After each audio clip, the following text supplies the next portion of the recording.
I don't ever slow up, no I don't take shit. I got no love for the fakeness. If you wanna play tough and wanna hate this, I'll always show up. I don't ever slow up, no I don't take shit. I got no love for the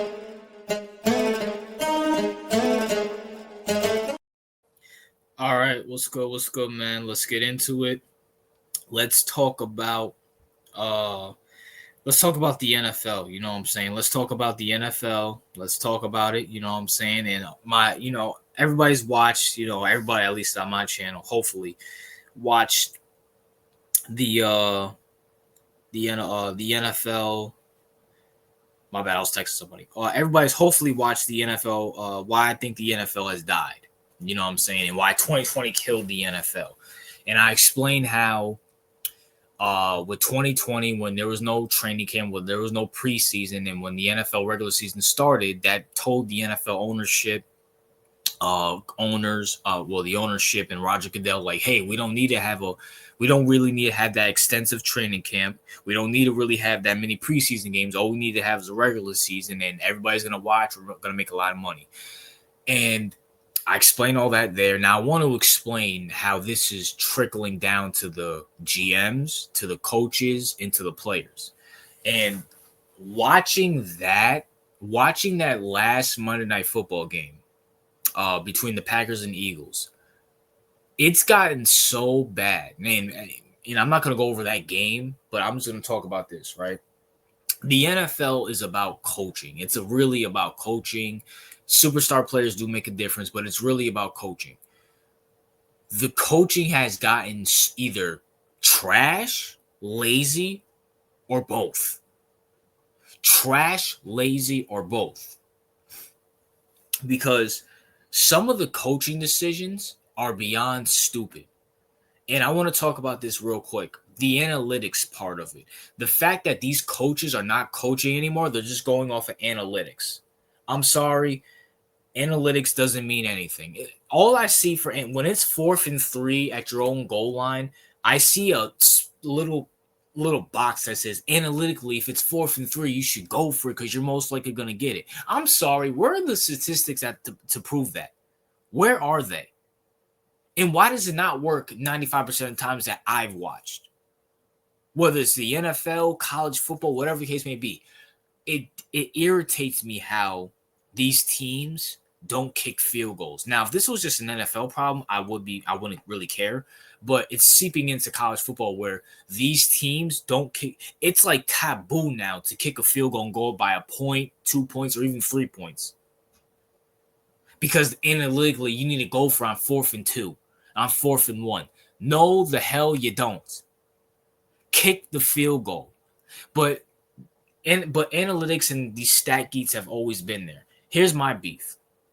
At the end of the day, why are these coaches listening to analytics? Me personally, I believe it's because they're so lazy during the training camp that they get and that they don't have that many preseason games. They don't have to worry about schemes. All they can just put out some bootleg scheme out there and then just follow the analytics, follow the stats. Which leads me to my next point. These players are beyond lazy. And this starts all the way back to 2020. And I think I said this in the video, but I'm going to say it here. I'm going to say it here.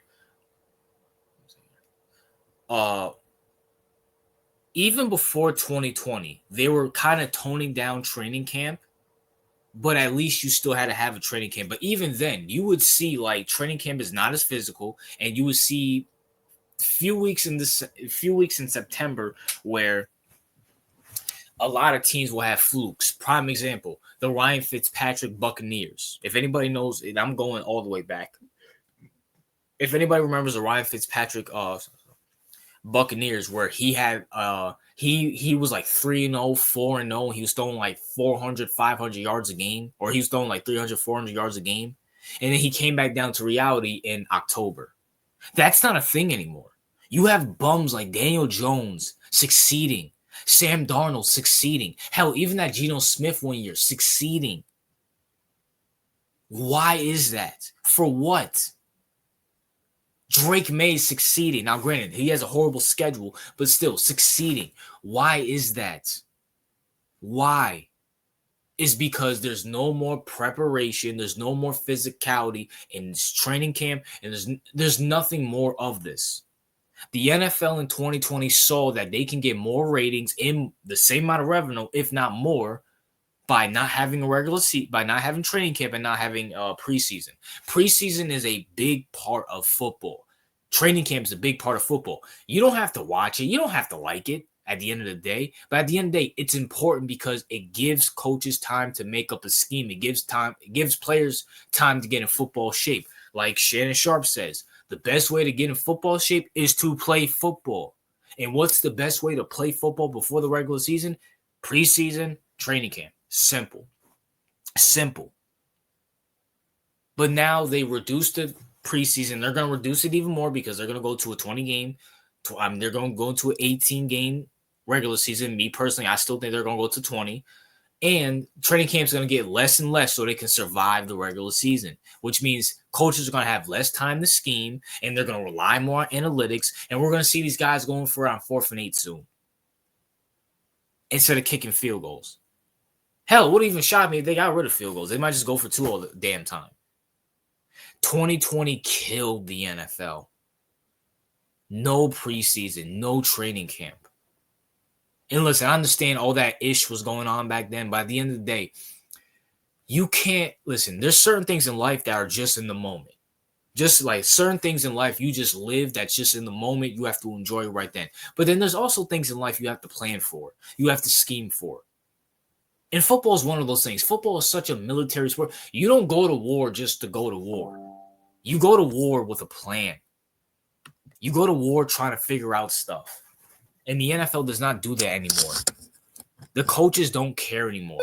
And the players are just beyond lazy. They don't finish their routes. They don't block. They don't do anything. They don't swat the ball down. Like I can see it in the cornerbacks. They have horrible techniques. Like, bro, none of these corners or safeties turn around to watch the ball. Even if it's like I don't even understand it. When I would play football, granted, I played football in high school, Pop Warner. As soon as that wide receiver turns his head, you turn ahead to see where the ball is while still running. These guys don't even do that anymore. The techniques, the laziness of these players, and that trickles down to, and that goes to the coaches who are lazy or even trash because of lack of preparation. And they know for a fact they're still going to get paid. They don't care. And that trickles down from the ownership realizing and Roger Goodell realizing, hey, we don't need to prepare for football anymore. We can just throw these bums out there for regular season. Boom, ratings. Boom, money. And this all started from 2020. Before 2020, was training camp getting softened down? Yes. Were the players playing every single preseason game? No. But at least they had to play at least 2 of them. At least they had to play 3 of them. Because as a former Giants fan, I remember Eli Manning, Odell, Victor Cruz. They had to play at least 3 preseason games. At least they got in football shape and the coaches could run their schemes. Not their full schemes, but run what works, what doesn't work, to experiment with stuff. There's none of that in the NFL anymore, offensively or defensively. And I think that's the biggest issue now. Like, defense is probably number 1. You're not allowed to hit people. But this is the second biggest issue. And they're relying so much on this stupid-ass analytics. Can someone in the comment section please tell me the win percentage of these analytic guys? Like, can you show me the win percentage of any time people follow the analytics? Like, these analytics geeks and stuff like that, and these coaches doing all this stuff. Show me the win percentage of these people who are straight analytics. I would love to know. How many Super Bowls did they win? Andy Reid's winning all the Super Bowls right now. Before him, it was Belichick. It is what it is. That's my thoughts. What are yours? RJ out.